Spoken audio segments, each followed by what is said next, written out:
Hi guys, welcome to Glitch Guru. In this video we'll show you what to do if the file explorer is not responding on your Windows 11 PC and you can't seem to fix it. So first right click on the start icon and then select task manager from the list. Now in the task manager window, go to this processes tab here.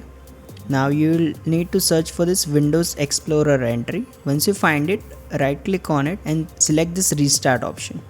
Once you have done that, simply wait for a few seconds and your issue will be solved. However, if you still experience problems, open the search menu and type in File Explorer options. Now select this first result that appears. Now in this window, go to this General tab and click on this Clear button. This will clear the File Explorer history, and then click on this Restore Defaults button. Now click on OK. Now right click on the Start icon again, and this time select Terminal Admin from the list. Now in the Terminal Admin window, you will need to type this command first. So that is sfc scannow. I'll also leave it in the description so you can copy it from there. Once you have run this command, simply run this second command.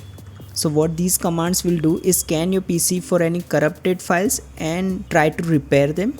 However, if nothing else works, your last option is to search for the indexing options.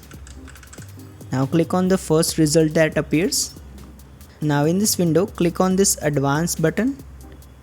Now here you will need to click on this rebuild option. Now this might take a while to complete, but once Windows rebuilds the search index, you should not experience any problems with the File Explorer. If you find this video useful, please don't forget to like and subscribe to Glitch Guru.